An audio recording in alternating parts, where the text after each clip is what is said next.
ये बात तो स्पष्ट है कि वो जहर या तो तुमने मिलाया होगा माया, या फिर तुमने भी कहा। वो तुम ही हो जिसने जहर मिलाया था शराब में। भंडारी मामा का कत्ल माया ने किया है। केडी पाठक को हराया किसने? लेकिन क्यों मुझे ऐसा लग रहा है कि ये केस बंद हुआ है, समाप्त नहीं। मैंने अपने भाई का कत्ल किया। ये कैसा मजाक कर रही है? क्योंकि माया और मिहिका की माताजी का तो वर्षों पहले स्वर्गवास हो गया। एक तरह से तो ये सच ही है ना, जो औरत अपनी बेटियों को एक भेड़िए के हवाले बेसहारा छोड़कर चली गई, उसकी जिंदगी मौत से बदतर नहीं होगी तो और क्या हो सकती है कि? मैं 21 साल की बिन ब्याही माँ थी। मैंने 2 जुड़वा बच्चों को जन्म दिया था, पर उनकी वो दशा देखकर मैं घबरा गई। जिंदगी और समाज का सामना करने का मुझ में साहस नहीं था, और उन दोनों बच्चियों को छोड़कर मैं भाग गई। और लोगों को लगा कि मैं मर गई। तो फिर इतने सालों बाद अचानक लौटने की वजह? इंस्पेक्टर साहब, मैं तो अपने बच्चियों को कई सालों पहले से ही मिलना चाहती थी, मगर समाज की नजरों से मैं अपने आप को छुपाकर अपनी बेटियों को देखा करती थी। और तब मुझे यह एहसास हुआ कि मैंने अपनी बच्चियों को किस नर्क में ढकेल दिया है। अमरनाथ भले ही मेरा मौसेरा भाई था, वो मेरी बेटियों पर जुल्म करता था, और ये सब देखकर मेरा खून खौल उठता था। बस तभी मैंने फैसला किया और मैंने उसे मार दिया। इंस्पेक्टर दवे? जी हाँ, कहिए। मैं निशा खन्ना, फ्लेवर्स चैनल से। आपकी बात हुई थी मेरे बॉस से। हाँ। कि भंडारी को दिए हुए 1 लाख रुपए हम वापस ले सकते हैं। वैसे तो वो पैसे हमने उनकी भांजियों के लिए दिए थे, लेकिन जबकि अब वो केस हो चुका है तो ले लीजिए और यहाँ पे साइन कर दीजिए। तो नोटों की गड्डी आपने बदल दी? बदल दी मतलब? मतलब ये कि जो 1 लाख रुपए हमने एडवांस दिए थे वो सीरियल नंबर के सिल्ट और नए नोट्स थे। ये तो लूज गड्डी है। खैर, क्या फर्क पड़ता है, लाख तो लाख है। आपको पूरा विश्वास है कि ये गड्डी बदली गई है? मैंने खुद बैंक से विड्रॉ की थी वो गड्डी, सील्ड बैंक नोट्स। ये वो गड्डी नहीं है।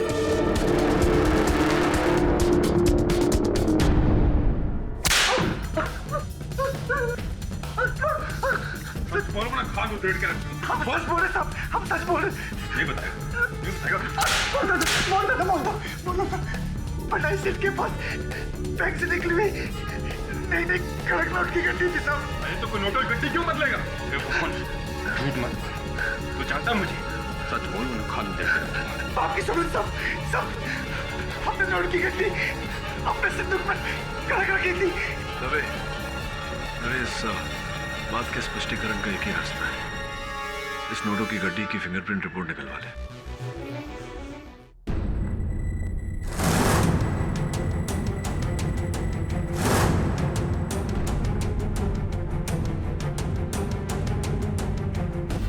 डॉक्टर सिंघल, दोनों बहनों का सक्सेसफुल ऑपरेशन जुदाई का जो आपने ऑपरेशन किया है, कैसा लग रहा है आपको? इंडिया में इस तरह का पहला ऑपरेशन हुआ है और ये मेरा सौभाग्य है कि मुझे मौका मिला। फिलहाल आप तो स्टार बन गए हैं। Thank you so much. Thank you sir, thank you. तो अब शुरू होगी दोनों बहनों की अलग अलग जिंदगी, मगर अलग जिंदगी शुरू होने से पहले दोनों ही जाएंगी एक साथ कोर्ट में, जहां इस केस में रीओपन होने से आया है एक नया ट्विस्ट। तारिका जी, कृपया कर अदालत को बताइए कि आपने अपने मौसेरे भाई की पकड़ से अपनी बेटियों को छुड़वाने के लिए क्या किया? मुझे पता था कि अमरनाथ को शराब की लत थी, और इसीलिए मैंने शराब की बोतल में वो जहर डाल दिया और उस बोतल को उसके घर के सामने रख दिया, ये जानते हुए कि अमरनाथ उस शराब को पिए बगैर कभी फेंकता नहीं है। जैसा सोचा वैसे ही हुआ। उसने वो शराब पी और उसकी मौत हो गई।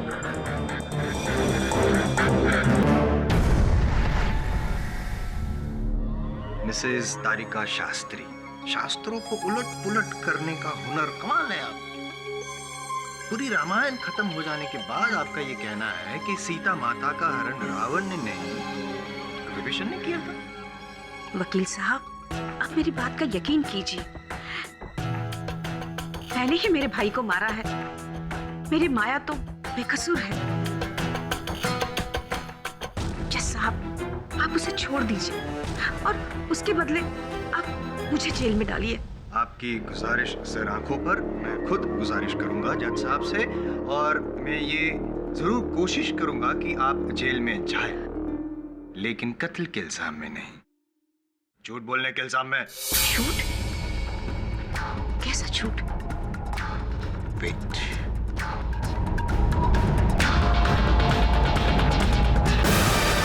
यही वो बोतल है ना जिसमें शराब थी, और इस शराब भरी बोतल में आपने जहर मिलाकर अपने भाई के घर के सामने रखा था?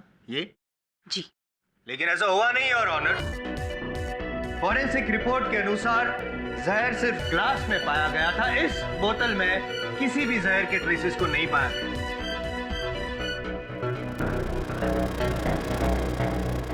मिस्टर शास्त्री, आपने अदालत से झूठ क्यों बोला? बोलिए। मैंने कोई झूठ नहीं बोला। ये पूरी तरह से सच है और इसके किए की सजा तो मुझे ही मिलनी चाहिए ना। तारिका जी, 20 वर्षों पहले आपसे जो भूल हुई थी अवश्य उसका प्रायश्चित कीजिए, किंतु इस प्रकार नहीं। क्या बात है किटी? योर ऑनर, तारिका जी वही कर रही हैं जो इन परिस्थितियों में विश्व की कोई भी मां करती।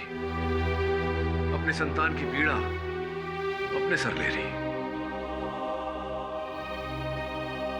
20 साल पहले मैं मेरे बच्चियों को छोड़कर चली नहीं गई होती तो आज ये दिन देखने नहीं मिलता। माया कानून की दोषी और मैं मेरे माया की।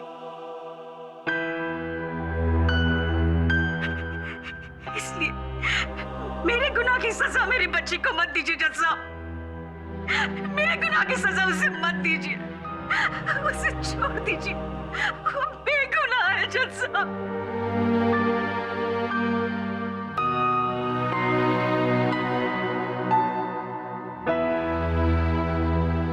तारिका जी, आपकी इस भावनाओं की भाषा को मैं तो समझता हूं, लेकिन अफसोस कानून सिर्फ सबूतों की भाषा समझता है। Am I right, mister KT पाठक?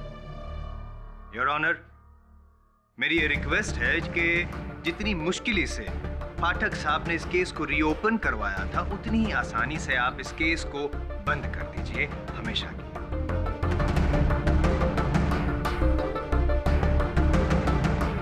और मिसेस शास्त्री के बयान के बाद माया की उम्र कैद का फैसला कायम रखें। थैंक यू मिस्टर पाठक, मुझे दोबारा जिताने के लिए, वरना कुछ लोगों का तो ये मानना था कि मेरी जीत सिर्फ एक तुक्का है, लेकिन आपने साबित कर दिया कि मेरी जीत तुक्का नहीं, मेरा हुनर है। विजय पाने की शीघ्रता रहती है आपको।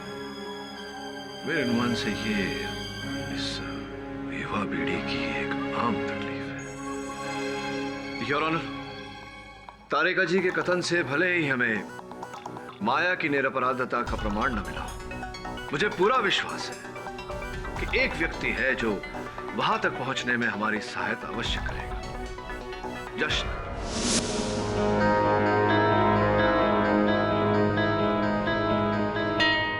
क्या बात है जश्न? अब तक तो मैंने प्रश्न भी नहीं पूछा और आप प्रश्न कर। ये गड्डी पुलिस ने फुकन के संदूक से भरा, लेकिन अद्भुत बात यह है कि वो गड्डी नहीं जो फुकन ने भंडारी से चुराई थी। मतलब स्पष्ट है जशन, गड्डी को बदला गया है, और चूंकि इस गड्डी पर तुम्हारी उंगलियों के छाप है, ये बात भी स्पष्ट है कि यह बदलाव तुम्ही ने किया है। ये बताओ कि इन नोटों पर तुम्हारी उंगलियों के छाप कैसे आए? साहब फुक्कन ने भंडारी मामा की मौत के बाद नोटों की गड्डी चुराई थी और मेरे को इसको छुपा के रखने को बोला था, लेकिन मैं इनकार कर दिया। हो सकता है उस दौरान मेरी हाथों की उंगलियों के निशान। अरे क्या बेकी बात कर रहे हो? अरे हमने कब गलती किया था? आप बीच में मत बोलिए। झूठ बोल रहे हैं। चुप। देखो जस्ट, मैं अच्छी तरह से जानता हूं कि नोटों की गड्डियां तुम्ही ने बदली थी। इसका कारण तुम अदालत को बताना नहीं चाहते, ये बात और है।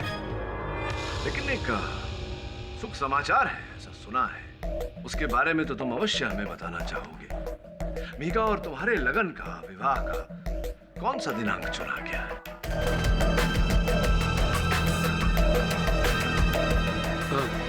साहब, इस महीने की 29 तारीख। 29 तारीख? 29 तारीख तो वही दिन है, वही दिन है जब माया को तिहाड़ जेल ले जाया जाएगा, हथकड़ियों में, बेड़ियों में, जहां ये आजीवन कारावास काटेगी। अपने माथे पर हत्यारिन का छाप लेकर। और यहां तुम्हारे और मीका का लगन,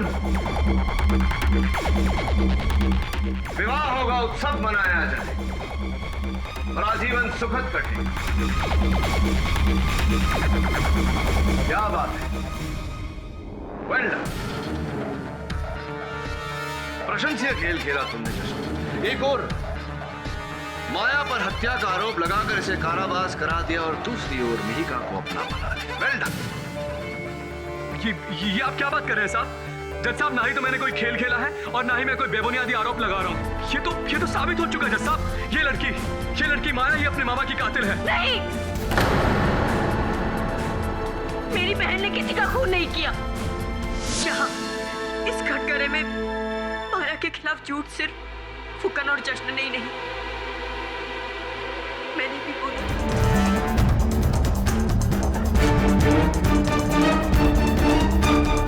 ना माया ने जश्न के घर से कोई जहर चुराया है और ना ही फुकन ने उसे जहर ग्लास में डालते हुए देखा है, और ना ही माया ने वो ग्लास बाहर फेंका था।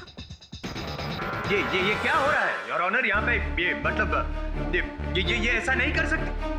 नहीं, तुम अपना बयान नहीं बदल सकती। अचानक तुम्हें अपनी बहन के लिए प्यार उमड़ता है और प्यार तो पहले से ही था माया के लिए, पर प्यार का असली अर्थ मुझे माया से जुदा होने के बाद पता चला। पहले मैं माया को बोझ समझती रही, मैं इससे अलग होना चाहती थी, पर माया वो कभी राजी नहीं थी इस बात के लिए। इसलिए जब मामा का कत्ल हुआ और मैंने देखा कि सारा इल्जाम माया के ऊपर आ रहा है, तो मैंने सोचा कि मैं अपना बयान बदल लूं और माया को बचाने की जगह मैं उसे फंसा दूं। खिड़की से ग्लास को बाहर फेंकने वाली बात बड़ी होशियारी से आपने वो कथन दिया। ऐसा जताया हम सबको कि अपनी बहन को बचाने के उतावलेपन में आपसे भूल हो गई। जी, ताकि माया को सजा हो जाए और हम दोनों बहनों के बंटवारे की जिम्मेदारी मेरी नहीं, कानून की हो जाती। और कानून के आड़ में जो सपने आपने देखे थे, वो सपने भी पूरे हो जाते। वो तो सिर्फ सपना ही था सर, क्योंकि हकीकत ये है कि माया भले ही मेरे बिना रह ले, पर मैं माया के बिना नहीं रह सकती।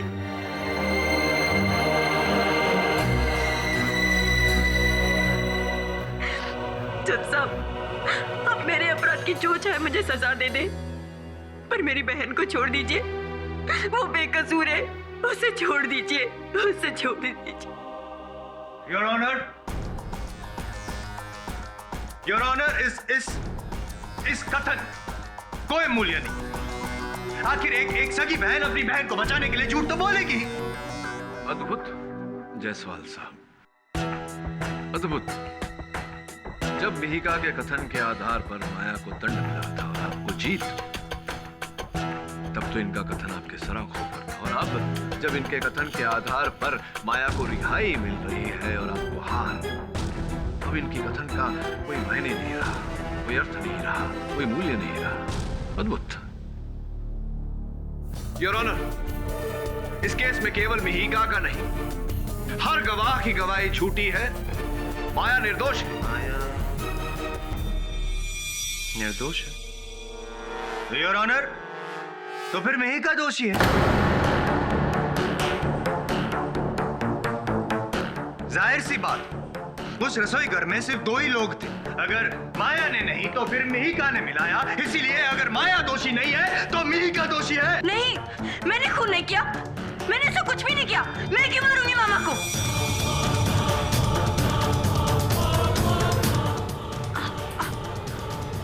आप सब लोग मुझे जैसे क्यों देख रहे हैं? मैं मानती हूँ कि मैंने मेरी बहन के खिलाफ झूठी गवाही दी, लेकिन मैंने मेरे मामा को नहीं मारा। नहीं मारा मैंने। झूठ, झूठ पे झूठ, झूठ पे झूठ। कितना झूठ बोलोगी तुम? साबित हो चुका है कि 1 नंबर की झूठी हो तुम। और अगर तुम्हारी बेगुनाही का कोई सबूत है तुम्हारे पास, कोई गवाह है तुम्हारे पास, तो पेश करो अदालत में। है कोई गवाह? मेरी जिंदगी की गवाह सिर्फ मेरी बहन है, माया।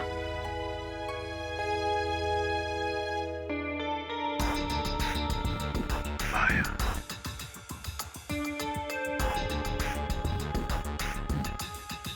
माया जाल में फंसा दिया है तुमको माया, तुम्हारी इस बहन ने। यही सही मौका है बदला लेने का, यही सही मौका है माया। तुम्हारी इस बहन से बदला लेने का यही मौका है। जिस तरह से उसने तुम्हारे गुनाहों का पर्दाफाश करके तुम्हें यहाँ पे फंसा दिया, उसी तरह तुम भी पर्दाफाश कर दो। कह दो कि इस साजिश में तुम अकेली नहीं थी, तुम्हारी बहन तुम्हारे साथ में थी और तुम दोनों ने मिलकर तुम्हारे मामा को मारा है। मिहिका दीदी ने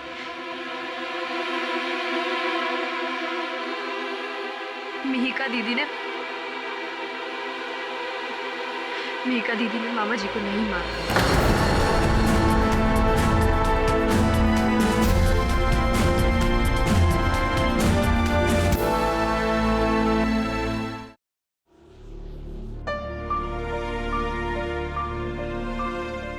बेटी माया,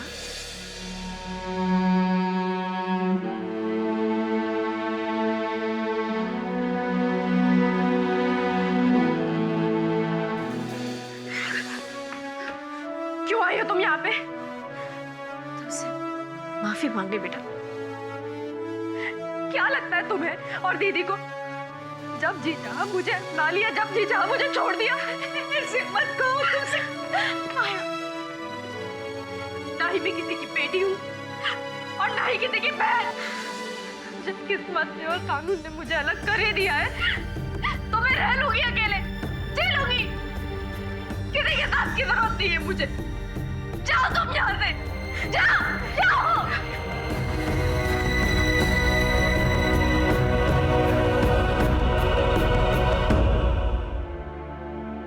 मुझे माफ कर दी मेरी बहन, मुझे माफ कर दे।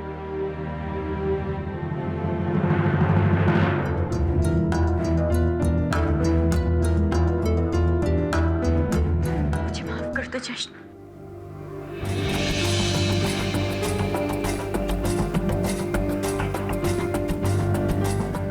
जब तक मेरी बहन की बेगुनाही साबित नहीं हो जाती, मैं तुमसे शादी नहीं कर सकती।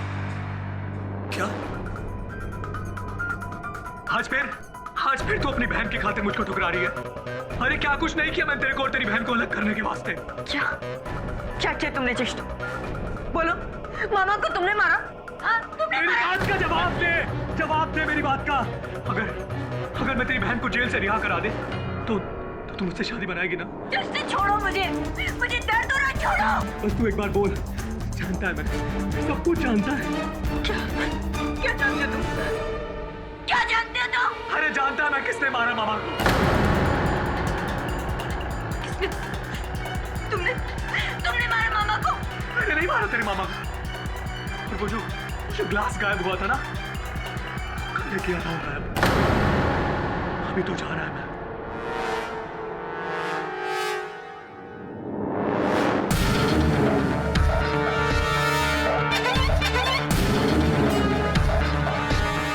बस तू देखती जा, तेरी बहन आजाद, और फिर तू पलटी ना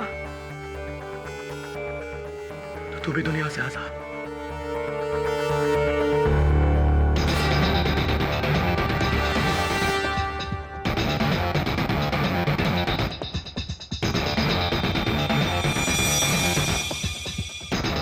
हेलो। हेलो आकाश अंकल, मैं मेहिका बोल रही हूँ। हाँ मेहिका बेटी, क्या बात है, इतनी घबराई हुई क्यों? जश्न जानता कि मामा का कत्ल कैसे हुआ, और अगर इन सब में वो शामिल है तो मैं उसे जिंदा नहीं छोड़ूंगी। अगर मेरी बहन को उसने फंसाया तो मैं उसकी जान ले लूंगी। धीरे रखो बेटी, काम डाउन काम डाउन। अच्छा मैं वहीं आता हूँ, कुछ करना मत।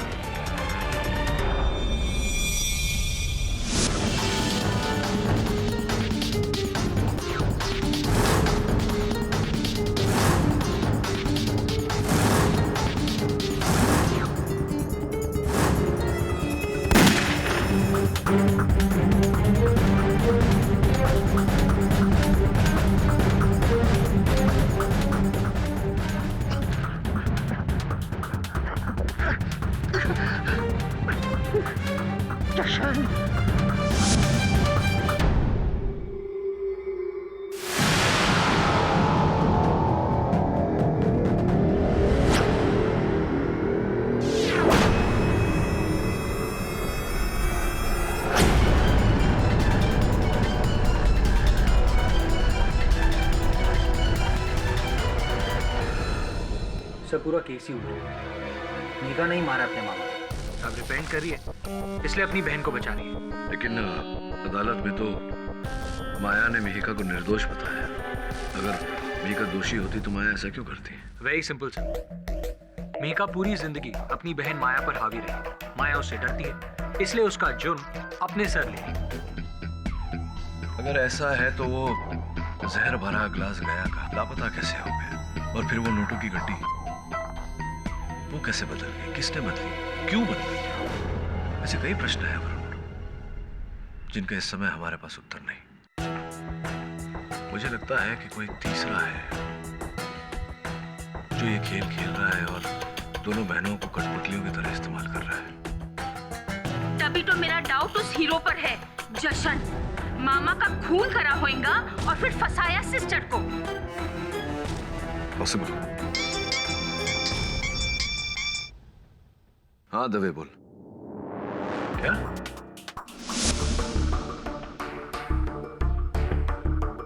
इनिशियल रिपोर्ट के हिसाब से किसी ने इसके गले में साइनाइड भरा इंजेक्शन दे दिया है। फिर साइनाइड? साहब, ये पानी की टाकी से बैग मिला हुआ है।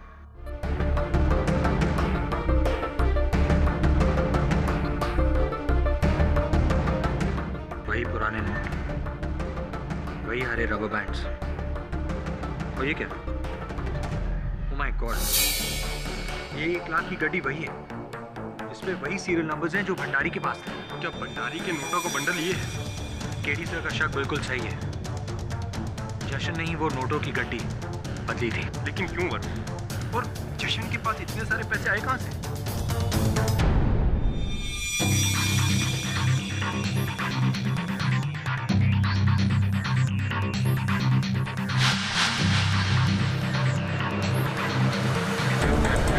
योर ऑनर, 2 बहनों के प्यार की निशानी, 2 लॉकेट, उसमें से एक माया के पास और एक मिहिका के पास। जो था वो पुलिस को जशन के घर के बाहर मिला।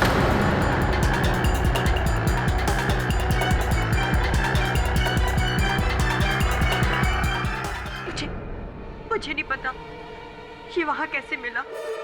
योर ऑनर, जश्न की मृत्यु से एक बात तो स्पष्ट हो चुकी है कि माया निर्दोष है, क्योंकि असल हत्यारा जिसने जश्न की भी हत्या की वो बाहर घूम रहा है। तक साहब, दरअसल खून तो एक केस रहा है। हत्यारा एक नहीं 2 है, एक अंदर और एक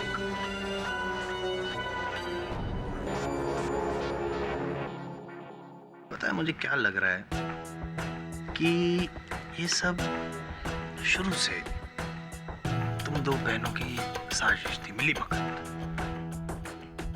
पहले तुम दोनों ने मिलकर अपने मामा को मार डाला और फिर सबसे बड़ा सबूत जशन, उसको तुमने मार डाला ताकि माया के खिलाफ का केस कमजोर पड़ जाए। वाह क्या बात। जायसवाल साहब, आशा करता हूं कि इस अंदेशे के अतिरिक्त आपके इस आरोप का कोई साक्ष्य भी होगा आपके पास। पाठक साहब, वकीलों के पास साक्ष्य और गवाह के अलावा और क्या मिल सकता है? माया और मिहिका मेरे लिए बेटियों की तरह हैं, लेकिन जो सच्चाई है उसे मैं छुपा नहीं सकता। उस रात घबराई हुई मिहिका का मेरे पास फोन आया था। जश्न जानता कि मामा का कत्ल कैसे हुआ, और अगर इन सब में वो शामिल है तो मैं उसे जिंदा नहीं छोड़ूंगी। मुझे डर है कि मेरे वहां पहुंचने से पहले उससे में आकर मिहिका ने। जायसवाल साहब, आपका समाप्त हो गया? मैं आपत्ति ना हो अगर? बिल्कुल नहीं। धन्यवाद। तो डॉक्टर आगाशे, एक बात और कही थी मिहिका ने आपसे, जो कदाचित आप अदालत को बताना भूल गए।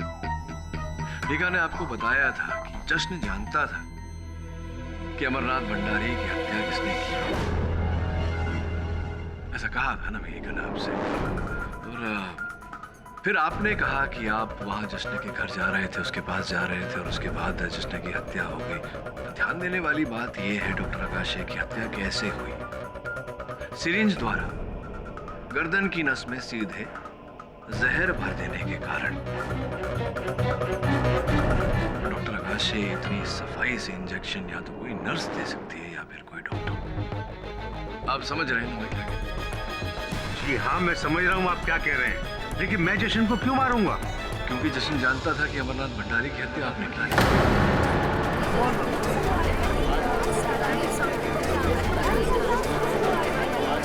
Order order, this is utter nonsense. उन बच्चियों का शुभ चिंतक हूं मैं, कोई दुश्मन नहीं जो किसी को मारकर उन्हें फंसा दूं।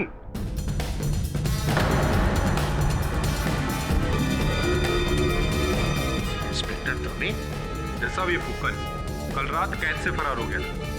इसे हमने आज सुबह ही पकड़ा है जशन की गोली के बाद, और इसके हाथ में सिरिंज थी, इसमें अभी भी कुछ मात्रा में साइनाइड बाकी है। साहब, अगर हमें पता होता कि रात को जशन की मौत हो गई तो हम सुबह सुबह उसके घर क्यों जाते? साहब, हमने नहीं मारा साहब। वही तो मैं जानना चाहता हूँ कि आप वहां गए क्यों थे, और फिर ये सिरिंज क्या कहानी है? कल जब हम पुलिस से भागकर रात भर छुपे रहे तो हम सुबह सुबह जशन से मिलने उसके घर चले गए। देखा क्यों वहां पुलिस खड़ी हुई है, हम डर के छुप गए।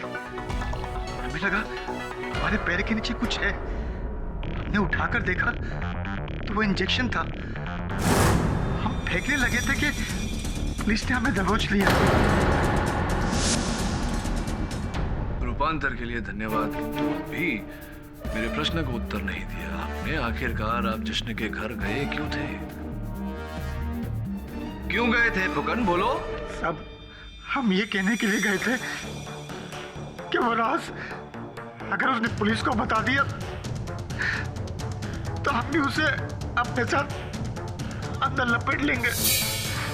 कौन सा राज? क्या कैसा राज? किस राज की बात कर रहे हो? यही कि जब भंडारी सेठ की मौत हुई तो दारू का गिलास हमने ही चुराया था साहब।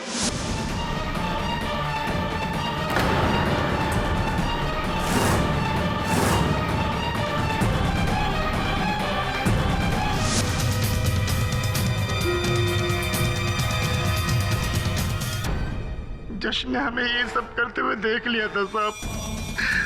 हम डर गए थे कि आज नहीं तो कल वो अदालत में सच जरूर बोलेगा, और इसीलिए आपने भंडारी को मारा? हमने नहीं मारा साहब, हमको जैसा कहा गया हमने वैसे ही किया साहब। हमको कहा गया कि भंडारी साहब की मौत के बाद तुम दारू का गिलास नष्ट कर दो, जिसके लिए हमें 50,000 की गड्डी मिली। 50,000 की गड्डी मिली? कैसी थी ये गड्डी? नए नोट, पुराने नोट? जी हाँ, हरा रबर बैंड से बंधी हुई थी। जी, और किसने सौदा किया था आपके साथ? डॉक्टर अगस्तिन ने। सरासर झूठ है ये, बकवास कर रहा है सारी। Order order. आप बैठ जाइए मिस्टर आकाश। हम कसम खा के कहते हैं, हमको इन्होंने फोन किया और कहा हमको कि आप डॉक्टर आकाश से बोल रहे हैं, तुमको ऐसा ऐसा काम करना है और तुमको इतने पैसे मिलेंगे। 19 फरवरी प्रगति मैदान के बाहर मिलना रोड पर ये गाड़ी में आए और आपको पैसे दिए और चले गए। सर ये आदमी झूठ बोल रहा है, न मैंने इसे कोई पैसे दिए न इसे कोई फोन किया। पता नहीं क्यों ये मुझे फंसा रहा है। पूरे फंसे। पाठक साहब, नहीं मतलब कहने का मतलब ये है कि अब कौन सच्चा कौन झूठा कैसे साबित करेंगे आप सर?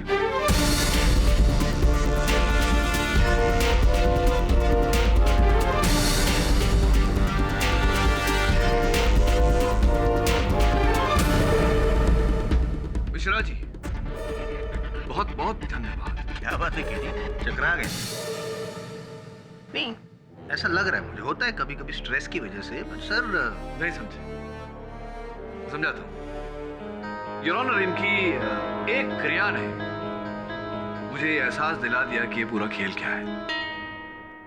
मैं बताता हूँ। माया, बहुत ही सोच विचार करके मेरे प्रश्न का उत्तर देना।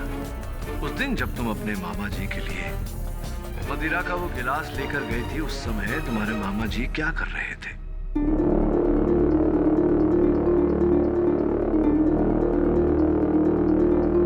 हाँ, वो उस नोटों की गड्डी के नोट गिन रहे थे। नोटों की गड्डी को गिन रहे थे योर ऑनर। और क्या नोटों की गड्डी को गिनते समय आम तौर पर जैसे लोग करते हैं, उंगली चाट कर जो चिपके हुए नोट होते हैं उन्हें अलग करने के लिए इस प्रकार कुछ ऐसा कर रहे हैं? जी हाँ। That's it, your honor. That's it. जहर न मदिरा में था न मदिरा के गिलास में। जहर नोटों पर लगाया, नोटों पर लगाया।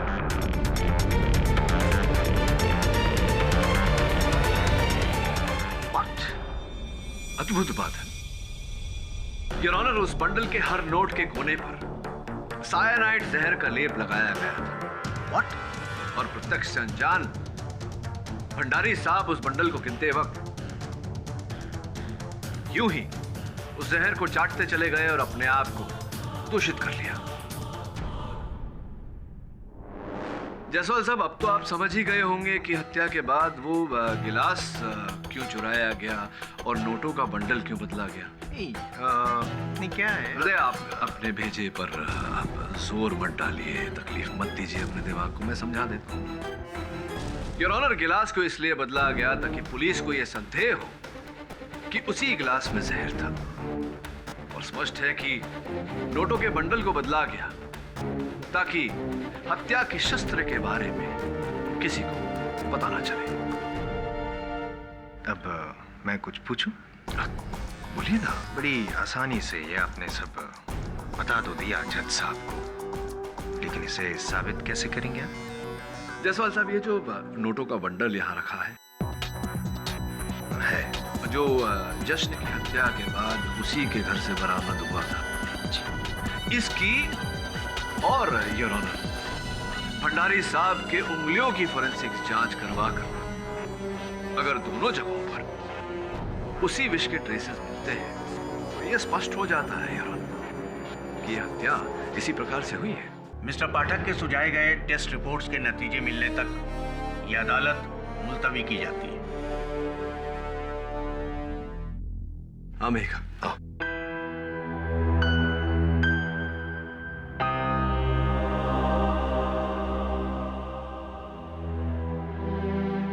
बेटी, मेरी बेटी।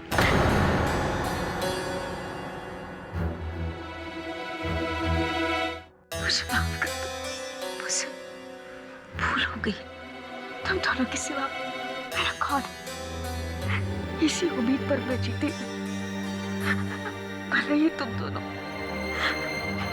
मेरे पास नहीं थे। पर मैं तुम्हें हर रोज देखा करती। मीका, देखो भूल तो सबसे होती है, किंतु भूल के बाद क्षमा और प्रायश्चित में भी बहुत शक्ति होती है। विशेषकर ऐसे समय पर परिवार को तो साथ में होना चाहिए। मुझे माफ कर दो, मुझसे बहुत बड़ी गलती हुई।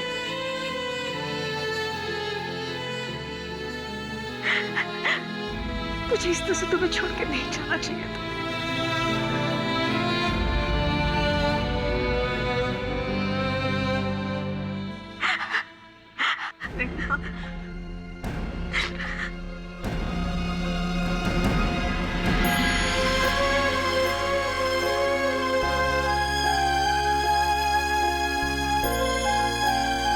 अब इस परिवार को पूरा करने के लिए सिर्फ माया की कमी है।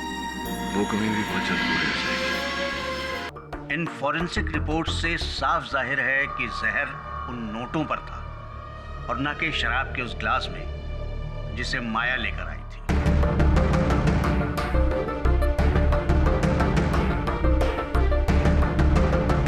और उसी बुनियाद पर तो प्रोसिक्यूशन का पूरा केस टिका था। बुनियाद बदली भी तो जा सकती है।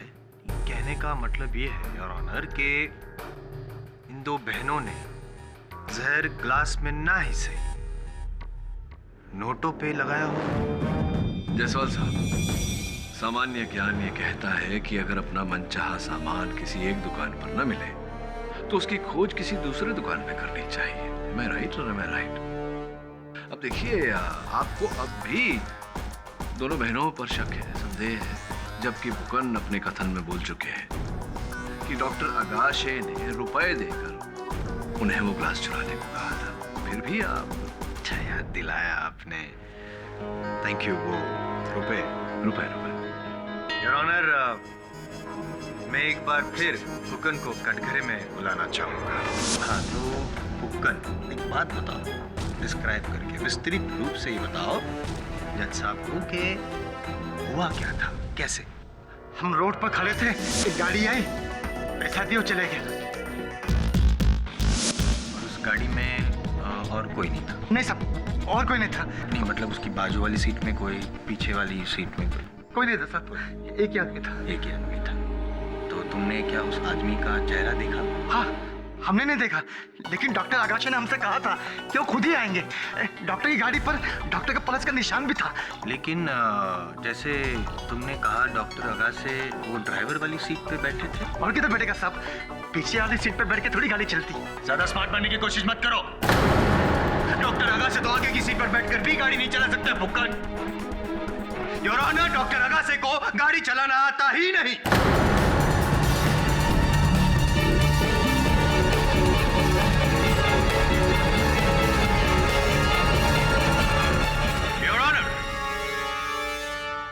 ये डीवीडी डॉक्टर अगाशे 19 फरवरी के रोज मुंबई में थे ही नहीं, वो तो पटना में थे, एक डॉक्टर्स कॉन्फ्रेंस अटेंड कर रहे थे और इस डीवीडी में उस कॉन्फ्रेंस की रिकॉर्डिंग है your honour.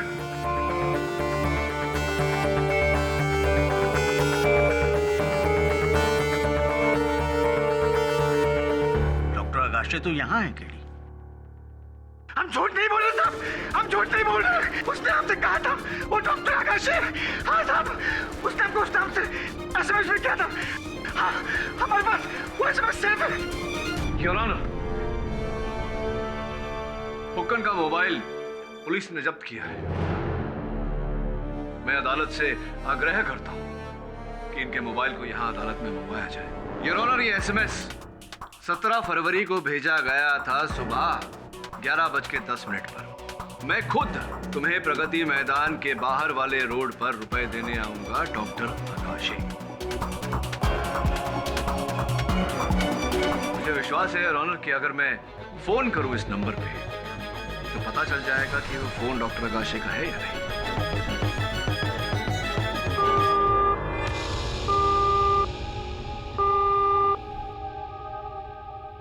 भाग्यवश your honour, number disconnected है। दुर्भाग्य आपका।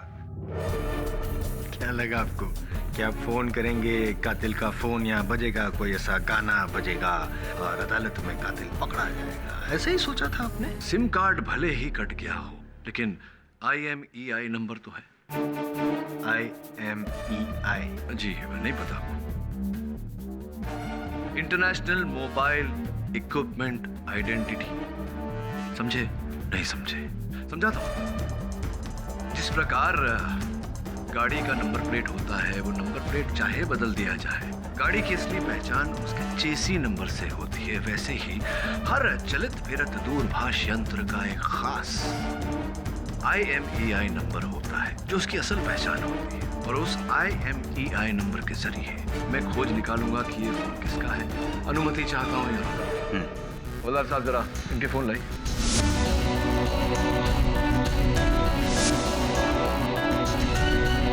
साहब डॉक्टर सिंगल का भी।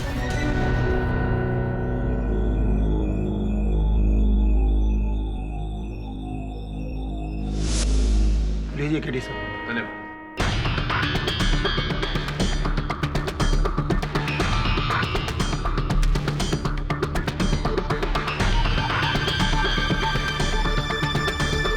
परफेक्ट मैच यार, डॉक्टर सिंघल।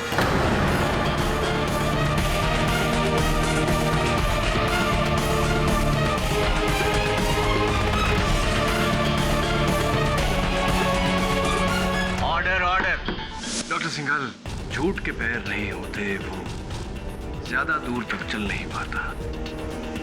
हमारा सौभाग्य है और आपका दुर्भाग्य कि अब ये मामला पानी की तरह स्वच्छ हो गया। फोन आपका, आप ही ने फुक्कन को वो SMS भेजा था, आप ही गए थे वो डॉक्टर वाली साइन में फुक्कन को रुपए देने, और आपके काले धन के भंडार में से आपने एक छोटा सा हिस्सा जश्न को भी दिया था भंडारी की हत्या करने के लिए। क्या ये सही है या सही है? जी हाँ, जी हाँ। भंडारी को मैं नहीं मर पाया, जश्न के हाथ।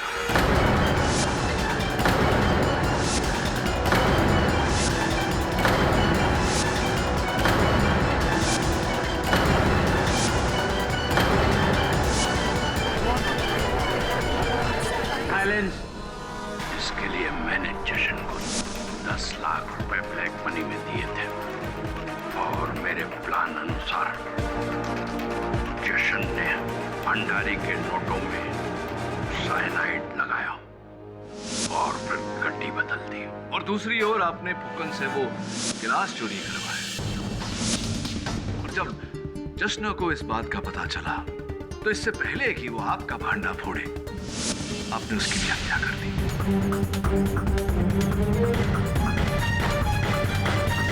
मैंने इस काम को करने के लिए फूकन और जशन को अलग अलग तरह से इस्तेमाल किया। उनको ज्यादा पैसे देकर कहा कि इल्जाम सिर्फ माया पर ही डालें ताकि उसे जेल हो, और मिहिका का शरीर माया से जुड़े होने के कारण दोनों का ऑपरेशन लाजमी हो जाए, और वो ऑपरेशन मैं करूं, सिर्फ मैं। बहुत दुख की बात है डॉक्टर सिंघल कि आपने अपने स्वार्थ के लिए, केवल एक ऑपरेशन के लिए आपने लोगों की जान ली। ये कोई आम ऑपरेशन नहीं था, मेरी लाइफ के मेडिकल प्रोफेशन का सबसे बड़ा चैलेंज था। इस अनोखे ऑपरेशन को देखने के लिए सारी दुनिया की मीडिया और मेडिकल कम्युनिटी आंख लगाए बैठी थी। रातों रात मैं एक नामचीन डॉक्टर बन गया। पैसा, इज्जत, मान, सम्मान, सबके दरवाजे खुल गए। एक दरवाजा खुल गया आपके लिए? हाँ जी, जेल का। हाँ, और इसे खोलने में आपका बहुत सहयोग रहा है डॉक्टर सिंघल। क्या? हाँ, क्योंकि केवल एक SMS के आधार पर किसी के फोन का IMEI नंबर ढूंढना इतना सरल नहीं होता। डॉक्टर सिंगल पूरी प्रक्रिया होती है IMEI नंबर पता लगाने की। ये तो जब मैंने आपको देखा आप झिझक रहे थे तब मुझे कुछ संदेह हुआ, थोड़ा अनुमान हुआ कि इस खेल के खिलाड़ी आप ही होंगे। तो आप वहां फोन पर क्या कर रहे थे इतनी देर? वो मैं समझ जाता हूँ, फुकन के फोन पर मैं वो गेम खेला था, मेरा फेवरेट गेम है, डिफेंस वेस्ट। ये अदालत अमरनाथ भंडारी और जश्न श्रीवास्तव के कत्ल के जुर्म में डॉक्टर सिंघल को दोषी पाते हुए गिरफ्तार करने का हुक्म देती है और मिस माया शास्त्री को इस इल्जाम से बाइज्जत बरी करती है।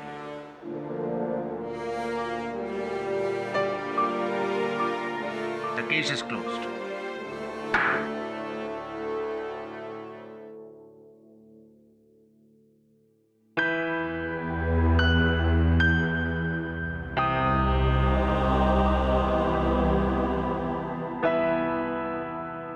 पाठक साहब, आपकी इस जीत के लिए बधाई देने का मन नहीं कर रहा। सीरियसली, ये जो IMEI वाला जो गेम खेला आपने, आप जैसे सीनियर लॉयर को ये शोभा नहीं देता। This is cheating, KD. Jaswant साहब, इश्क और जंग में सब कुछ जायज होता है। अब वहां देखिए, एक स्वार्थी करप्ट डॉक्टर को उसके किए का दंड मिल गया, और यहाँ देखिए सामने 20 वर्षों बाद बिछड़े हुए माँ और बेटियां मिल रही है। कितना प्रेम, कितना स्नेह। क्या आप अब कहेंगे कि ये चीटिंग है, रॉन्ग है? Wrong, right.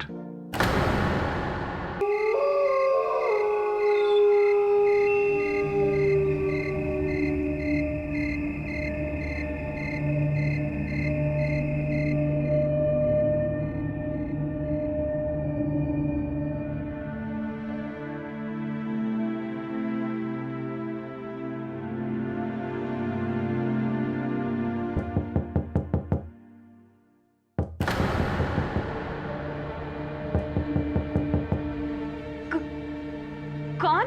अरे हम हैं सुरेश, खोलो तो।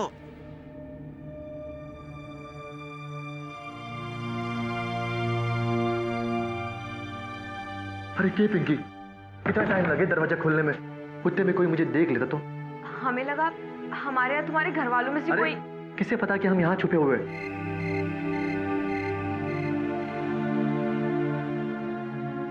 माफ कीजिएगा मिसेस सुरेश प्रकाश, स्वागरात के दिन आपको समोसे की दावत से ही काम चलाना पड़ेगा जी। लेकिन शादी का तोहफा किसी शहंशाह से कम ना है जी। टडन। कितना प्यारा है जी। तुम जैसा है। और देख लेना, असली दावत भी जरूर होगी, और वो भी हम दोनों के अम्मा बाबूजी के आशीर्वाद के साथ। हमें पूरा यकीन है अम्मा बाबूजी को जरूर मना लेंगी। हाँ, लेकिन गांव वाले और पंचों को कौन मनवाएगा? वो लोग वैसे भी हमारे इस शादी के खिलाफ थे, और ऊपर से आते वक्त वो तुम्हारे बाबूजी का दोस्त है ना, उसका बेटा कपिल, उसने देख लिया यहाँ आते वक्त। क्या? कपिल? फिर तो बाबूजी को जरूर बता देगा। हमें यहाँ से फौरन निकलना होगा, अब हम यहाँ नहीं रुक सकते। लेकिन तुम बाबूजी का गुस्सा नहीं जानते हो सुरेश। उन्होंने मुझसे पहले ही कहा था कि अगर ये शादी हो गई तो हम दोनों का सर काट के खेत में गाड़ देंगे। हमें यहाँ से निकलना होगा। तो कहाँ जाए? देवकी के मामा का घर है रोहतक में। उसने मुझसे कहा था अगर कोई भी प्रॉब्लम हो जाए तो वहीं चले जाना। 10:40 की बस मिल जाएगी हमें स्टैंड से। चलो चलो।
बात हुई के? हाँ साहब जी, ये दोनों हमारे ही गांव के छोरा छोरी हैं, सूरज प्रकाश और पिंकी प्रकाश। वही पंचायत वाला मामला निपटा दिया दिख है। अरे जितो होना ही था। बुलाओ तो इनको परिवारों को। ठीक है साहब जी।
आपके छोरे और इनकी छोड़ी ने बिरादरी और गांव के खिलाफ जाके भागकर शादी की और नतीजे में मिली दोनों को मौत। अब आप ही बताओ, अगर आपको शक है तो किस पे? अरे बोलो भी, कौन है मारा इन्हें?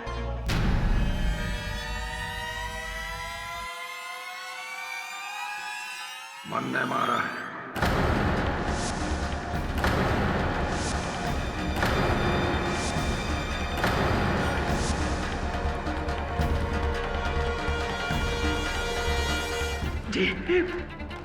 जी क्या कह रहे हो आप?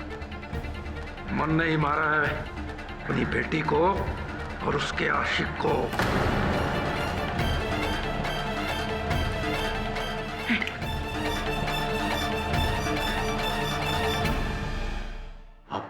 आप तो बाप हो इसकी। बाप बेटी का रिश्ता तो 30 साल का था, लेकिन 50 सालों से रिश्ता है हमारी जात बिरादरी से। तो बोलो बोलो, कौन सा गहरा रिश्ता हुआ? औलाद से बढ़कर है जात बिरादरी। जो मन ने करना था वो मन ने कर दिया। आप अपना करो।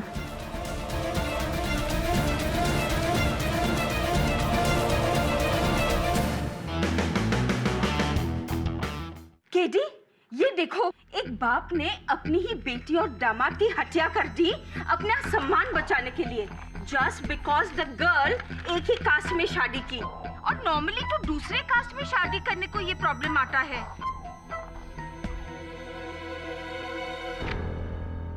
I don't believe this. Mrs Bilimoria, ये जाति भेद की समस्या नहीं है। हिंदू धर्म में ऐसी मान्यता है कि एक ही गोत्र के लोग भाई बहन होते हैं, उन दोनों के बीच विवाह नहीं हो सकता। धर्म का आदर अपनी जगह है, मैं समझता हूं, लेकिन गौरव रक्षा के लिए किसी की हत्या करना यह अधर्म है, कानूनी अपराध है। ये क्यों नहीं समझते ये लोग? ये कैसी प्रकृति है? देश एक कदम आगे लेता है तो 2 कदम पीछे। उड़ना चाहता है ये देश, लेकिन पैरों में बेड़ियां लगी हुई है। क्या होगा? कैसे तरक्की करेगी ये देश? रुको रुको रुको, अरे मिलने दो। रुको रुको रुको, हमें मिलना, हमें मिलना है। सर, ये औरत बहुत जिद कर रही है आपसे मिलने के लिए।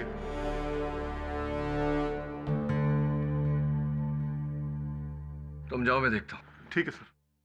आइए आइए, क्या बात है? आप सरकार केडी पाठक हो ना, जो बेगुनाहों को बचा लेता है? जी मैं केडी पाठक हूं। आप कौन? जी हमारा नाम लाजवंती प्रकाश है। वो कालकोरा हरियाणा से आए हैं अपने पति चांद प्रकाश का केस लेकर। लेकिन लाजवंती जी, आपके पति ने तो पूरे होशो हवास में अपना अपराध स्वीकार किया है। और क्या करते, मजबूरी जो ठहरी। मजबूरी कैसी? उन्होंने अपने बेटी की हत्या की है, इसमें मजबूरी मैं समझा नहीं। आप हमारे यहाँ को न जानते हो साहब जी। पीढ़ियों से चली आ रही प्रथा को इंसान तो क्या, भगवान से भी बढ़कर माने हैं। एक ही जात बिरादरी के लड़का लड़की की शादी की सख्त मनाही है। एक ही बिरादरी के लोगों को गांव वाले भाई बहन समझे है। जे कोई यो प्रथा की खिलाफी करे, समझो उसकी जान गई। उसके परिवार का हुक्का पानी बंद कर देवे, नरक जैसा व्यवहार करे उसके साथ। हमारी 3 बेटियां, सबसे बड़ी पिंकी थी, उसके बाद एक, और जो सबसे छोटी। पिंकी के पाप का प्रायश्चित अगर हमने ना किया तो हमारी ये 2 बेटियां का बयां गांव वाले और पंचायत वाले कभी न करने देंगे। इसलिए पिंकी के कत्ल का पिंकी के बापू ने अपने सर इल्जाम ले लिया, ताकि गांव में हमारा नाम और इज्जत बनी रहे, इन दोनों बेटियों का भविष्य बर्बाद ना हो। घड़ा पाप का घड़ा प्रायश्चित। साहब जी, हमने अपनी बेटी खो दी है। अब हम पिंकी के बापू को ना खोना चाहते हैं। आपके बारे में तो बहुत सुना है कि आप चमत्कार से गुनहगार के पास पहुंच के बेगुनाह को बचा लेवे हैं। आप पिंकी के बापू को बचा लो साहब जी, इन बच्चों के बापू को बचा लो साहब जी। क्या कर रही हैं आप? बैठ जाइए।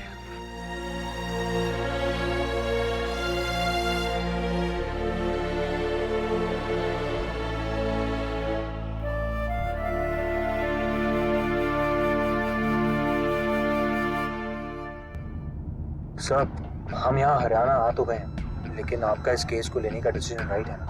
नहीं, I mean, पूरी मीडिया में और देश में ये चांद प्रकाश एक ऐसा हैवान बन के सामने आ रहा है जिसने अपनी खुद की बेटी को मारा सर, और उसके लिए बस एक ही सजा है सर, मौत। और आप उसे बचाने यहाँ हरियाणा आए सर।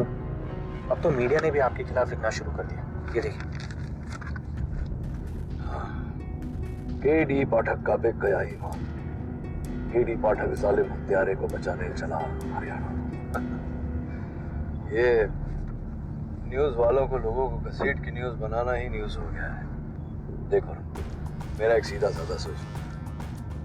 मैं बाहर की बात सुनने से पहले अंदर की बात सुनता हूँ, और मेरी अंतरात्मा ये कह रही है कि हो ना हो, चांद प्रकाश ने दोष है। बाकी पहुंचेंगे तो पता चलेगा।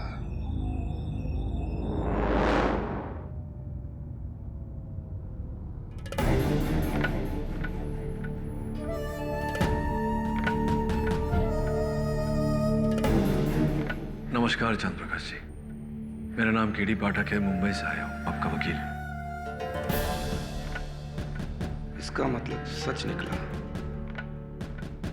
जो लोग कह रहे थे कि तू हमसे बिना बताए, बिना पूछे शहर चली गई वकील लेने।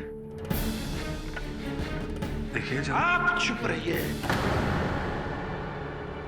मैं अपनी पत्नी से बात कर रहा हूं।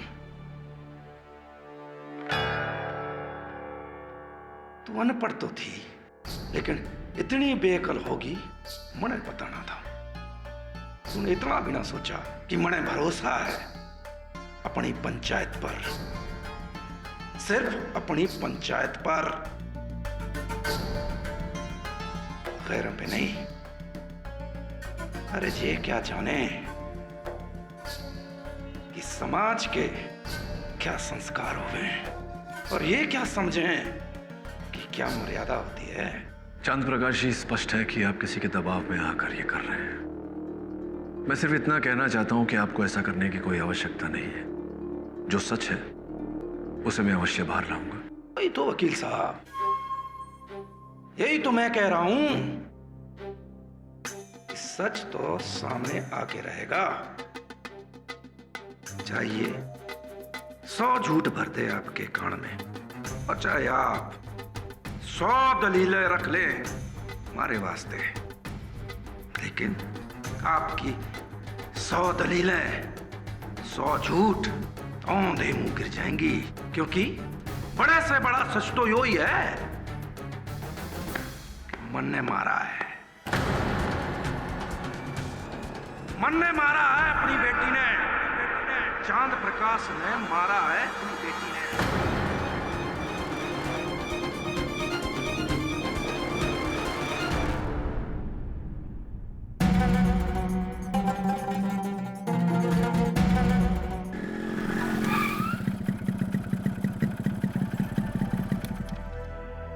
राम राम सरपंच जी। राम राम महेंद्र, राम राम। इताओ।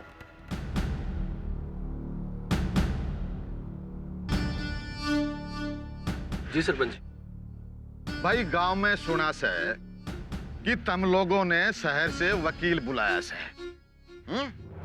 भाई तुम लोग इतने बड़े हो गए कि पंचायत की सलाह भी ना ली। सरपंच जी, हमने वकील को नहीं बुलाया।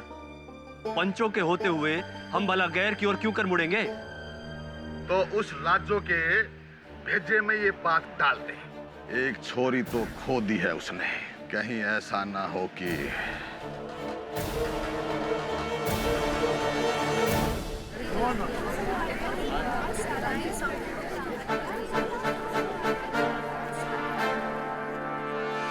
केड़ी साहब, केड़ी साहब, भरत सिंह भारद्वाज, पब्लिक प्रोसिक्यूटर। कभी सोचा ना था कि आप और हम एक ही अदालत में इतनी जल्दी केस लड़ेंगे। आपसे मिलकर प्रसन्नता हुई। प्रसन्नता तो हमारे को भी बहुत हुई आपसे मिलकर केडी साहब, लेकिन एक बात तो बताइए, आपका केस वेस तैयार है कि ना? हाँ, जितना है उतना है, बाकी अदालत में देखेंगे। चलो। अरे रुकिए तो, रुकिए तो। लागे से आपको समझ में ना आया हमारे ने आपको रोका क्यों? बताते हैं। जो भी आपको बोलना है ना, अभी यहीं बोल लो, 1 शॉट में, क्योंकि अंदर तो आपको कुछ भी बोलने का मौका मिलेगा नहीं, चांस ही ना मिले। केस कब शुरू होगा, कब खत्म होगा, आपको पता भी ना चलेगा। इसलिए अंदर की जो भड़ास है या जितनी भी वकालत शकालत झाड़नी है, यहीं झाड़ लो केडी साहब। Excuse me, I have a case to fight.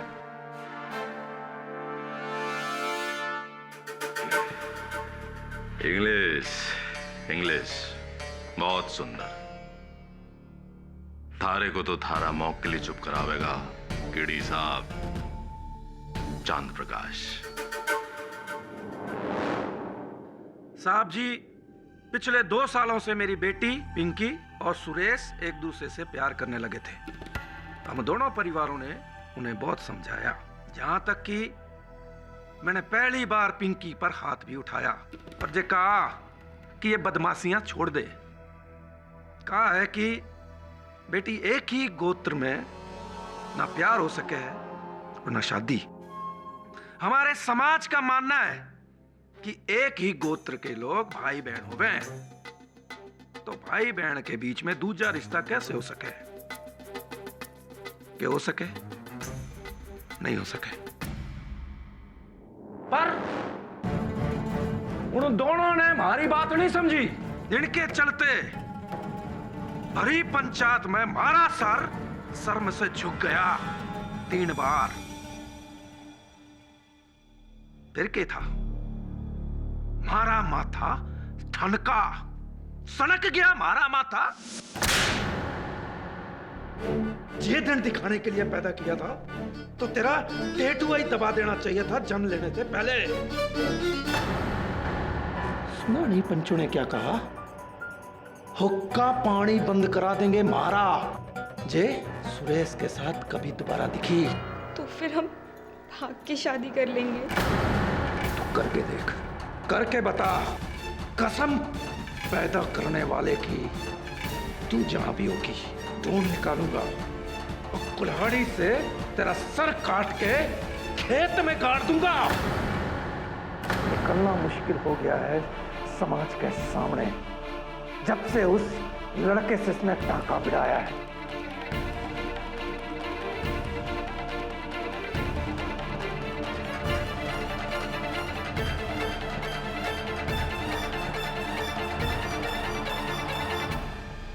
देख बेटिया, तेरे सामने हाथ जोड़ते हैं। तू जहां कहेगी, जिससे भी कहेगी, थारी शादी करा देंगे। पर तुझे उस सुरेश को बुलाना होगा उसको। हमारे हाथ जोड़ने को उसने हमारी कमजोरी समझ लिया। फिर क्या था, अगले दिन वो घर से भाग गई। उस लौंडे के साथ घर से भाग गई। हमारी संस्कार, हमारी मर्यादा, हमारी इज्जत को धूल में रौंदते हुए।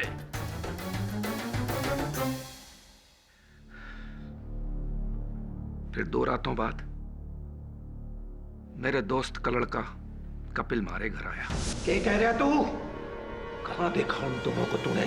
पास में गनौरा गांव के मार्केट में, वहां किसी तबेले के पास चारा घर में रुके हुए दोनों जी।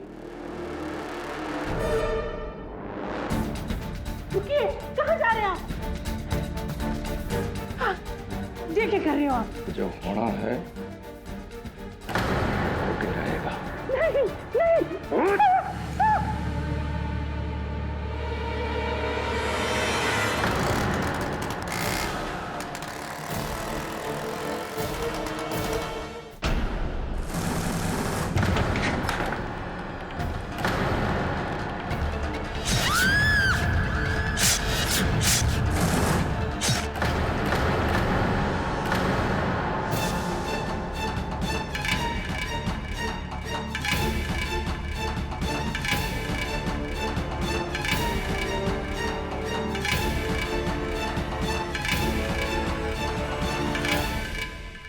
फिर मैंने उन दोनों लाशों को बोरे में भरकर फेंक दिया और कुल्हाड़ी ने नदी में फेंक दिया और घर आ गया।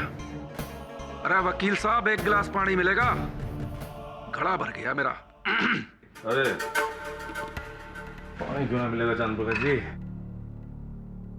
गला तर करो अपना।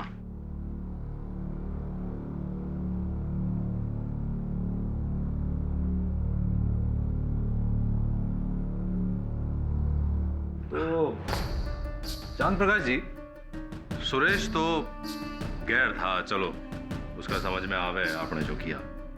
पर पिंकी तो आपकी अपनी बेटी थी। उसको काटते वक्त, चीरते वक्त आपके हाथ ना कांपे?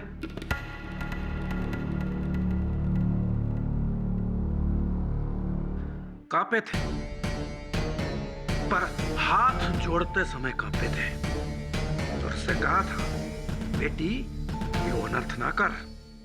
पर जब बेटी ने बाप की कदर नहीं करी तो बाप ने भी बेटी की कदर नहीं करी। मार दिया मर्द दोनों ने। यानी कि अब भी आपको अपने किए का कोई पश्चाताप ना है? नहीं। और एक बात और, मेरी 2 बेटियां हैं। अगर उन बेटियों ने भी ऐसी हरकत की तो उनका भी वही हश्र होगा जो पिंकी का हुआ।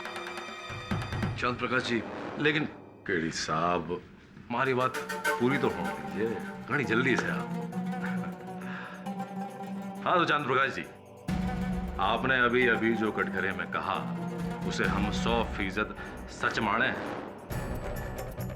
कैसे, मेरा मतलब ये है कि आपने जो कहा वो किसी दबाव में, किसी के डर की वजह से या किसी के बहकावे में आके तो बयान ना दिया है, क्योंकि डी साहब? वकील साहब, मैं ना तो किसी के दबाव में हूं और ना किसी के दबाव में बोल रहा हूं। हमने जो कहा वो 16% सच है। ठीक है। अब भाई मुंबई से आए केडी साहब, इतना तो मानेंगे। ठीक है, तो फिर साबित करते हैं। हमारी पहली गवाह है पिंकी की बचपन की सहेली देवकी। जी, बड़े ताऊ जी जो भी कह रहे हैं वो सब सच है। उस रोज जब उन्होंने सुरेश और पिंकी को जान से मारने की धमकी दी थी ना साहब, उस वक्त हम वही थे उनके घर में। जज साहब, हमारा अगला गवाह है चांद प्रकाश जी के मित्र अनोखीलाल का बेटा कपिल जी। कत्ल के रोज हमारे सामने ही आग बबूला होके कुल्हाड़ी लिए घर से निकले थे। हमें तो तभी डर हो गया था कि अब पिंकी और सुरेश की खेर नहीं, बेकार का मरवा दिया हमने उनको। जज साहब, हमारे अगले गवाह सुरेश प्रकाश के चाचा महेंद्र प्रकाश। जज साहब, मैं मोटरसाइकिल तय अपने घर जा रहा था। मैंने देखा यो पूरे ताव में कुल्हाड़ी लिए स्कूटर तक जा रहा था।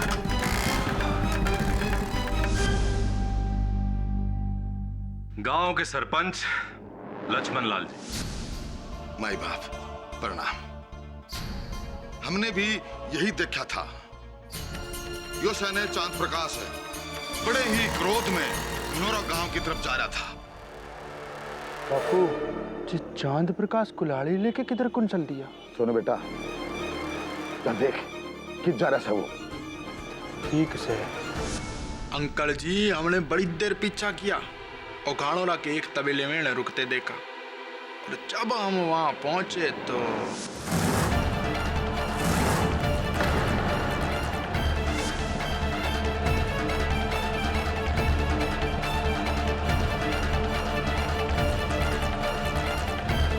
इतने सारे चश्मदीद लोगों की गवाही के बाद कोई मंदमूल इंसान भी यही बोलेगा कि आपने जो जो इस कटघरे में कहा वो 16 आने सच है। जज साहब,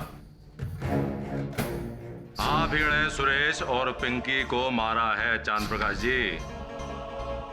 जज साहब, मैं सोनू लाल से पूछताछ करने की अनुमति चाहता हूँ। उससे पहले मैं आपसे कुछ पूछना चाहूं केडी साहब। पूछिए। आपने अब तक कितने केस लड़े हैं? कभी गिनती नहीं की। क्यों पूछ रहे हैं? सुंदर है, अति सुंदर। खैर, वो जान देते हैं। ये बताइए कि आपके केसों का अंत में अंजाम क्या हुआ है? इकबाल जुर्म। इकबाल जुर्म जज साहब, इकबाल जुर्म। तो वो तो इस केस में शुरू में ही हो गया, तो फिर केस खत्म है। जज साहब, 20 लोग ये कह रहे हैं कि इस आदमी ने कत्ल किया है। उसके ऊपर ये आदमी खुद कह रहा है कि हाँ, मैंने ही कत्ल किया है। तो फिर अब आप बताइए जज साहब, साबित करने को रह के गया। आपकी बातों से मैं सहमत हूँ मिस्टर भारद्वाज। मिस्टर पाठक, जब मुलजिम ने अपना इकबाली जुर्म कबूल कर लिया है और उसका बयान सच्चा साबित हो गया है, तो इस केस को तोल देने का क्या फायदा?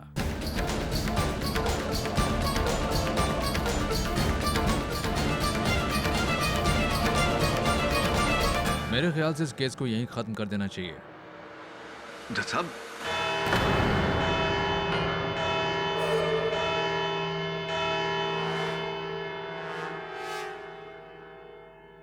कोर्ट का फैसला इस महीने की 13 तारीख को दोपहर 3 बजे होगा। The court is adjourn. अरे केडी साहब, केडी साहब, अब ये मत बोलिएगा कि हमने आपको बोलने का मौका नहीं दिया। दिया था, कोर्ट के बाहर। याद है क्या कहा था हमने?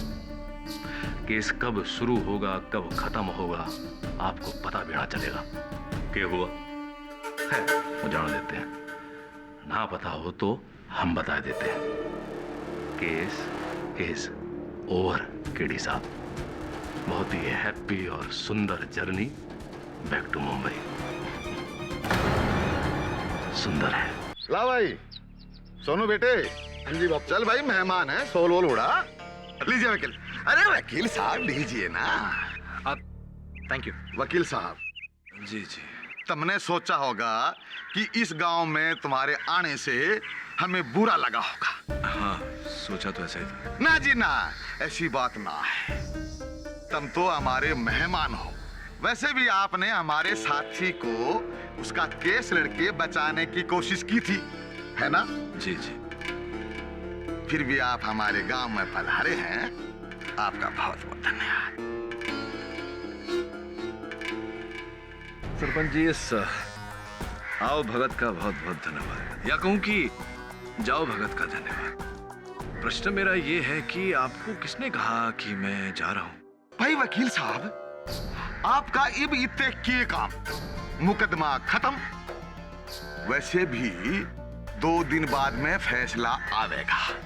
अब ते के कराइते हैं? वैसे जो भी लिखा पढ़त होएगी ना, वो हम आपको मुंबई में पहुंचा देंगे, है ना? अब जाइए जाइए। सरपंच जी, चला जाता मैं, किंतु एक समस्या है। समस्या ये है कि मुझे अब भी ऐसा लगता है कि चांद प्रकाश जी निर्दोष हैं। उनकी बेटी और दामाद की हत्या किसी और ने की है। अब देखिए, ये समस्या है तो इसका समाधान तो करना पड़ेगा। जैसे ही समाधान हो जाएगा मैं चला जाऊंगा। पाठक जी, मेजबान के कहने से पहले अगर मेहमान चलो जावे तो उसको कहते हैं मेहमान, और कहने के बावजूद भी ना जावे उसको कहते हैं शैतान। हाँ, मैं समझ गया, पूरी तरह से समझ गया। आप लोगों के साथ इतना समय गुजारा है तो इतनी समझ तो आ ही जाएगी। वो लाजवंती जी तिजा कर रही थी, जिद कर रही थी कि होटल में मत रहो, आकर के हमारे घर में रहो कुछ दिन हमारे साथ। तो मैंने सोचा क्यों नहीं, कुछ दिन और आप लोगों के साथ रह लेंगे तो थोड़ी सीख और मिल जाएगी। फूल माला आप कृपया कर रखिए अपने पास, जब लौटेंगे तब दे देना, पैसे भी बच जाएंगे। नमस्कार।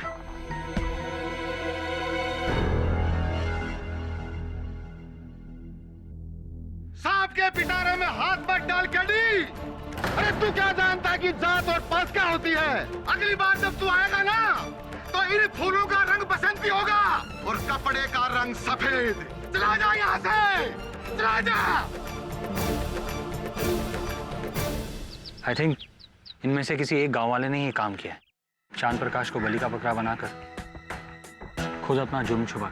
जानता हूँ, लेकिन इनकी पोल खोलने के लिए ये जरूरी है कि चांद प्रकाश जी अपनी बेगुनाही कबूल करें, नहीं तो अदालत में मेरी हर दलील व्यर्थ हो जाएगी। गुनहगार से गुनाह कबूल करवाऊं उससे पहले चांद प्रकाश जी से उनकी बेगुनाही कबूल करवानी होगी। अगर कोई कुछ नहीं कहना चाहता तो ये अदालत चांद प्रकाश के खिलाफ अपना फैसला सुनाने जाती है। मैं कुछ कहना चाहूंगा। अब के कहना चाहो? You can proceed mister KD. चांद प्रकाश की हत्या के दिन क्या पहना था आपने? वस्त्र क्या थे आपके? अरे वकील साहब, ऐसे ही कुर्ता पहना था और धोती पहनी थी। यही कुर्ता? यही था। तो साहब, मैं सोनू लाल को गड़खरे में बुलाना चाहूंगा। इजाजत है। सोनू, आपने बताया था कि आपने चांद प्रकाश जी को पिंकी और सुरेश पर कुल्हाड़ी से वार करते हुए देखा। कितनी दूरी पर थे चांद प्रकाश जी जब उन्होंने कुल्हाड़ी से वार किया था? दूरी के तो पकड़ पकड़ के बाहर कर रहे थे। तो स्पष्ट बात है कि जब कुल्हाड़ी से वार हुआ था तो खून की बौछार हुई होगी। अरे चारों तरफ खून ही खून था, साव मारे से तो देखा ना गया। अगर ऐसा है तो ऐसा कैसे हुआ कि इस कुर्ते पर एक भी खून का छींटा क्यों नहीं? अरे इतना अंधेरा था वहां, हमारा ध्यान ना गया कुर्ते उड़ते पे। जज साहब, ये क्या जरूरी है कि कुर्ते पे अगर खून ना है तो खून हुआ ही ना? भरद्वाज जी, उस कमरे की दीवारों तक खून के छींटे पड़े थे। ऐसा कैसे हो सकता है कि इस कुर्ते पर एक भी छींटा नहीं, बिल्कुल बेदाग है? हो सकता है चांद प्रकाश जी बताना भूल गया और बदल लिया।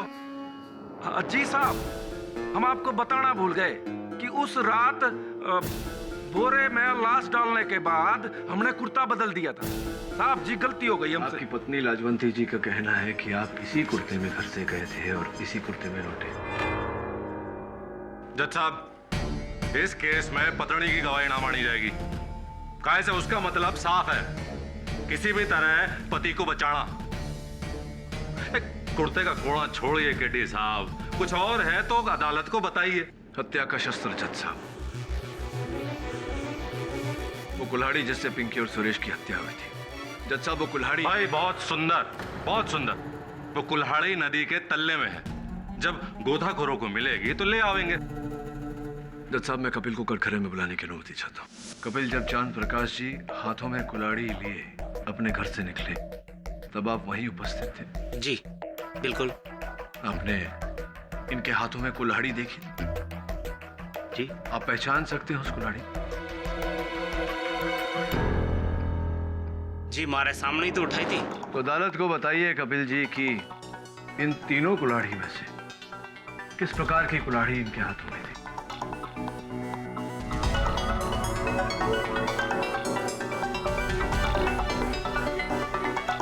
जी वो बीच वाली। बीच वाली? ऐसी? जी। जज साहब मैं कपिल के कथन से सहमत हूं, क्योंकि चांद प्रकाश जी के घर वालों का कहना है कि इनके पास जो कुल्हाड़ी थी बिल्कुल ऐसी ही थी। भाई बहुत सुंदर पाठक जी, आपके कुल्हाड़ी की कंपनी वालों से भी पता लगवाओगे? इसकी कोई आवश्यकता नहीं है भरद्वाज जी। जज साहब, पोस्टमार्टम रिपोर्ट का कहना है कि पिंकी के शरीर पर जो घाव थे वो 6 इंच के धार वाली कुल्हाड़ी से की गई थी, और ये कुल्हाड़ी योर ऑनर, जिस तरह की कुल्हाड़ी चांद प्रकाश जी के घर में थी वो 4 इंच के धार वाली है, और 4 इंच के धार वाली कुल्हाड़ी से 6 इंच का घाव नहीं हो सकता जज साहब।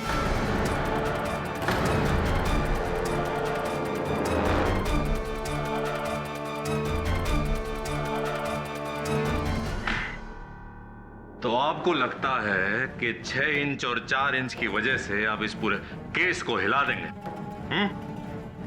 भाई बहुत सुंदर है जज साहब। किडी साहब 1 मिनट, कुल्हाड़ी थोड़ी। हाँ तो जज साहब, ये 4 इंच की धार वाली कुल्हाड़ी और ये किया मैंने वार।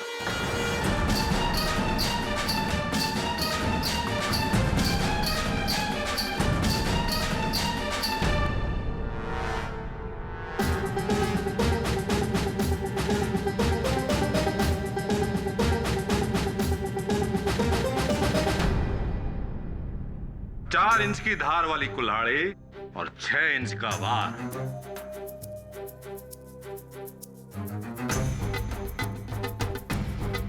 कड़ी साहब, और कुछ कहना है आपने पाठक जी? मिस्टर पाठक, कोई और सबूत? नहीं योर ऑनर, इस समय मेरे पास और कोई सबूत नहीं। अरे केडी साहब, कुछ सोचिए समझिए, कुछ बाकी हो तो बोल दीजिए। हैं? अभी अदालत का टाइम बाकी है, 5 मिनट है पूरे। सोचिए, आप इतने अनुभवी लॉयर, कुछ और नहीं सूझ रहा तो कोई किस्सा कहानी सुना दीजिए, हैं? हम लोगों का मनोरंजन भी हो जाएगा। क्यों भाई लोगों ने क्या कहते हो?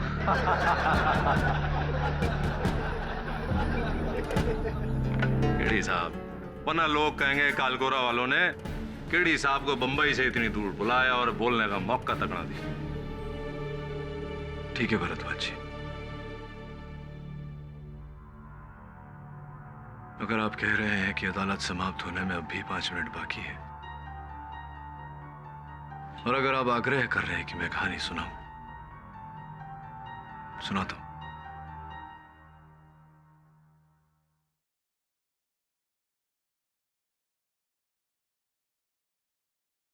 ये कहानी मेरे किसी रोमांचक केस के बारे में नहीं, न ही किसी सनसनीखेज घटना के बारे में।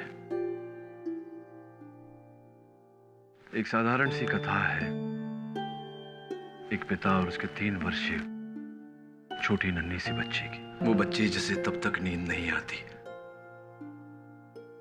जब तक वो अपने पिता के दाहिने कंधे पर सर रखकर नहीं सोती, और तब भी अगर नींद नहीं आती तो पिता उसे गोद में उठाकर सीने से लगाकर रात भर आंगन में टहलते, बार बार वही लोरी सुनाते जिसे गाते हुए न पिता कभी थका सुनते हुए पीटी थकी। अपनी वर्षों से बढ़ाई हुई मूंछ को केवल इस कारण काट दिया था कि वो मूंछ उस बच्ची को चुभती थी। समय भी था, 8 साल की थी बच्ची जब गांव में अकाल पड़ा। घर में खाने को अन्न का दाना नहीं। वो बच्ची अपनी गुड़िया लेकर, जिस गुड़िया का नाम बड़े प्यार से नीलम रखा था, उस गुड़िया को लेकर अपने पिता के पास गई और कहा कि बापूजी, मां के कंगन के साथ इस गुड़िया को भी बेच दीजिए, घर में थोड़े और पैसे आ जाएंगे। कुछ समय और बीता, वो बच्ची 13 साल की हुई। स्कूल में निबंध का कार्य दिया गया। निबंध का विषय था मेरे जीवन में सबसे प्रिय, और हर छात्र ने अपने मां पर निबंध लिखा। सिर्फ उस बच्ची ने लिखा, मेरे प्रिय बापूजी।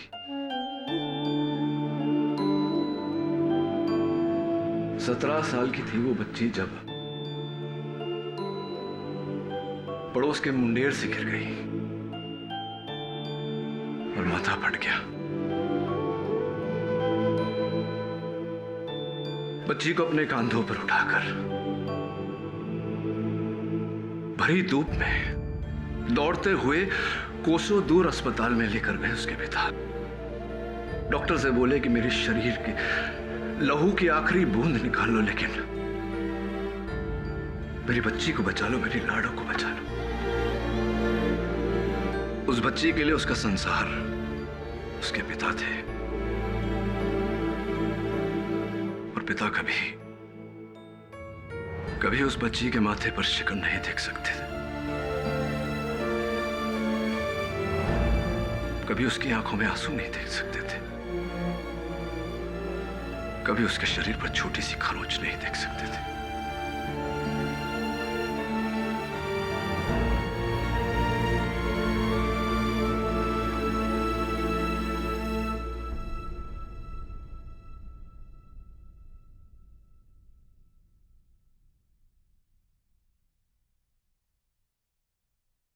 जज साहब, ये पिंकी के मृत शरीर की कुछ तस्वीरें हैं। पहला वार उनके कंधे पर किया गया था। घाव के साथ साथ कंधे की हड्डी भी टूट गई। दूसरे वार से हाथ की सारी नसें कट गई, लहू की बौछार हो गई। तीसरे वार से जज साहब पेट पूरी तरह से चीर दिया गया।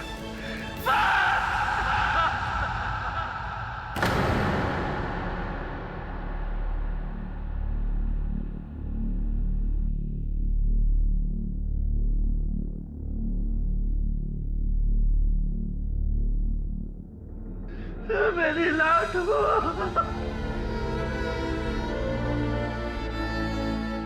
मेरी लाडो, मेरी बच्ची।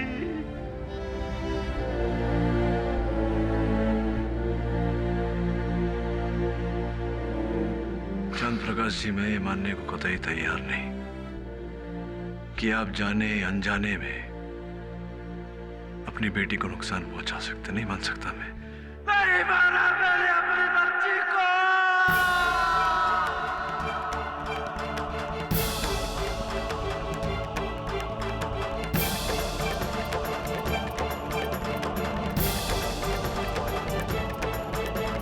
नहीं मारा मैंने अपनी बच्ची को।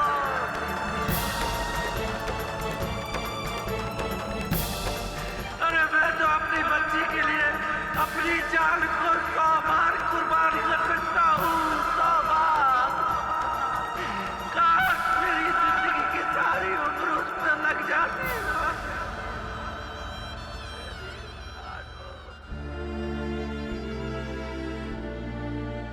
लाडो, लाडो।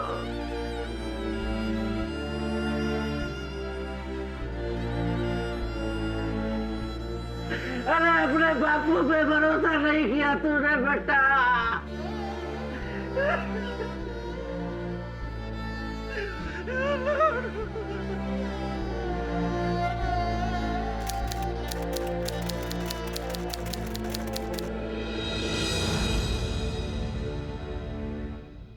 ऐसे और भी मज़ेदार वीडियो के लिए हमारे चैनल को लाइक, शेयर और सब्सक्राइब करें।